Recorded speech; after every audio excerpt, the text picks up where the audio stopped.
Hello दोस्तों। आज का विषय है यक्षिणी साधना के ऊपर एक कहानी मैं सुनाता हूँ आपको। तो समस्त श्रोतागण कृपया ध्यान से कहानी को सुने। संभौला गांव नामक ग्राम था। गांव यानी वहाँ पे एक अद्भुत महा मनोहर पीपल का वृक्ष था। पीपल काफी वर्षों से बहुत ही पुराना था। उस गांव के थोड़ा नज़दीक, करीबन यह मान लीजिए आप 500 गज की दूरी पे एक निखिलेश नामक एक व्यक्ति रहता था, जिसकी आयु करीब 25 वर्ष के करीब रही होगी। वो दुनियादारी से दूर रहता था, अकेला गुमसुम सा बैठा रहता था। मोबाइल में उसने एक यक्षिणी साधना के बारे में सुना। तो साधना के बारे में वो कुछ दिन पहले वो अपने घर में करता था। शाम हो तो वो कुछ मंत्र जो मोबाइल में उसको प्राप्त हुए थे, उन्हीं का मंत्र जाप अनुष्ठान करता था। हवन विधि करते करते उसको करीब करीब 7 माह बीत गए। जब 2 माह शेष रह गए तो कुछ फायदा न जान के वो पीपल के अपने पुरखों से सुना था कि उस पीपल के वृक्ष के पास एक यक्षिणी रहती है। तो उसको वो व्यक्ति सिद्ध करने चला। तो सबके लोगों से नज़र से बचते हुए कि हमको कोई देख भी ना पाए, और हम ये भाई साधना कर रहे हैं। तो वो शाम का समय हुआ तो गांव में अक्सर अंधेरा हो जाता है जल्दी। तो वो पीपल के वृक्ष के पास जाके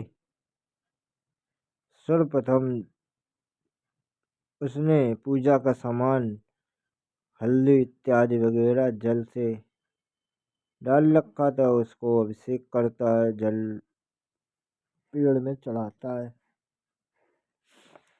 उसके बाद कपूर निकाल के उस पीपल के वृक्ष के नीचे एक जोत जला देता है।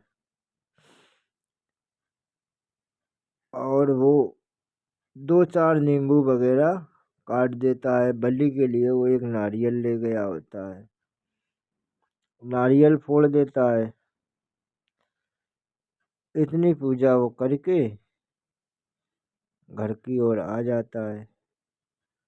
और घर की ओर आ रहा था तो कुछ उसके कान में ध्वनि सुनाई पड़ती है, खड़खड़ाहट सी, जैसे कोई उसके पीछे कोई स्त्री चल रही हो।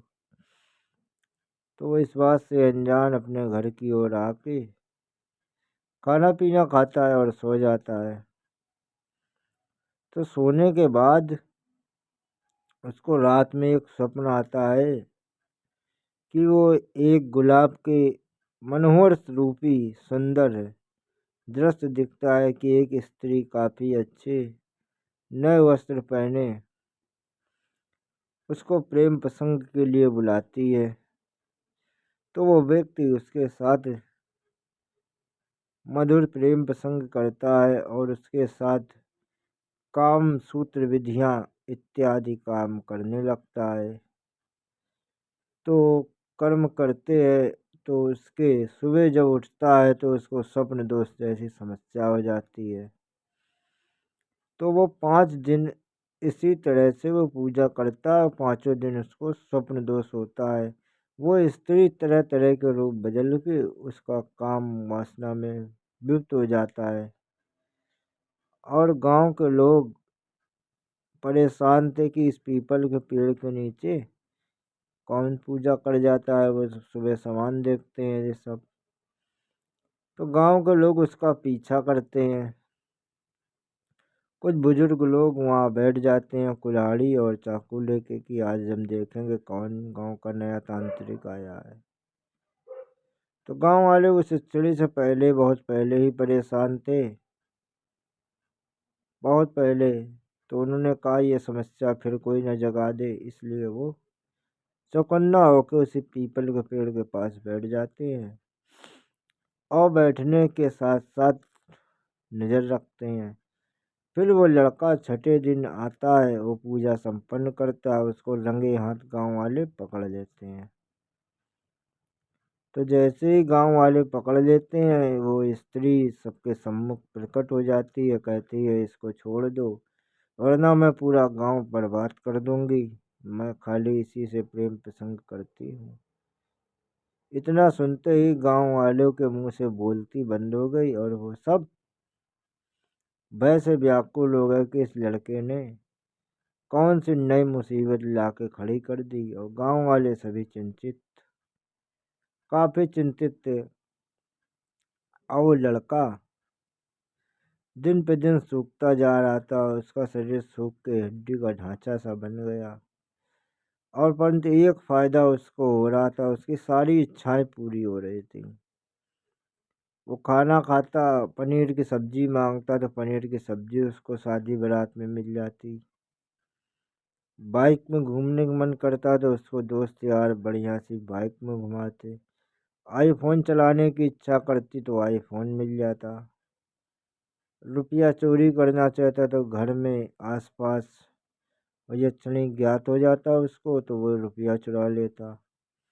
काफ़ी सुखमय जिंदगी जीता था वो। मुश्किल से दरअसल 8 9 10 महीने वो खुशहाल जिंदगी, संपूर्ण इच्छाएं उसकी पूरी हो गई। लेकिन शरीर वो काम वासना के कारण सूख गया था काफ़ी। और जब डॉक्टर को दिखाया गया तो डॉक्टर ने कहा इसने हद से ज़्यादा काम वासना करी है, इससे शरीर के इसके दोनों किडनियाँ फेल हो गई हैं। उसके माता पिता कहते हैं इसकी तो अभी शादी ही नहीं है। तो कहते डॉक्टर साहब कहते हैं मैं झूठ नहीं बोलता हूँ, इसकी मेडिकल रिपोर्ट में तो यही आया है। तो मेडिकल रिपोर्ट जांच करते हुए डॉक्टर ने लिखा है अगर इसने बंद ना किया तो इसकी किडनी फेल हो ही चुकी है, अब इसके बहुत खराब दुर्दशा होगी। तो ये चढ़ी ना मानते हुए काम वासना रोज करती, वो फिर दिन पे दिन एक दिन अचानक उसकी मौत हो जाती है और ख़त्म हो जाता है। कुछ समय बीत जाने के बाद वही यक्षिणी को गांव वाले फिर पेड़ पे बैठे हुए देखते हैं। तो गांव के बुजुर्ग लोग कहते हैं कि ये लड़का अभी वहीं भटकता है, साथ में इसका कोई उपाय किया जाए। तो गांव के कुछ बुजुर्ग लोग रहते हैं, किसी तांत्रिक को बुला के लाते हैं। बहुत दूर, करीब 5 6 गांव दूर रहता था। उसने उस पेड़ के चारों तरफ बंधन अंधन इत्यादि क्रिया करी और 2 कीला पेड़ में घुस गाड़ दिए गए। तो जब से वो तांत्रिक ने बंधन क्रिया करी और वो गांव में यक्षिणी का प्रकोप और वो आत्मे का प्रकोप खत्म हो चुका था। और उसने कह दिया था तांत्रिक ने कि इस पीपल के पेड़ के पास किसी भी प्रकार का पूजन इत्यादि मत करना। और इस पीपल को पेड़ को सूख जाएगा दिन पे दिन, और जब सूख जाए तो इस पेड़ को जला देना। तो उन दोनों की आत्मा को मुक्ति मिल जाएगी। गांव वाले प्रतीक्षा करते रहते हैं और इस प्रकार वो स्त्री के प्रकोप से मुक्त हो जाते हैं, परंतु वो लड़का ना मुक्त हो पाया। तो मोबाइल की साधना इतनी भयानक होती है, आप सभी का समझाने का प्रयास किया गया इस कहानी के जरिए, आप समझ सकते हैं। आज का विषय समाप्त हो।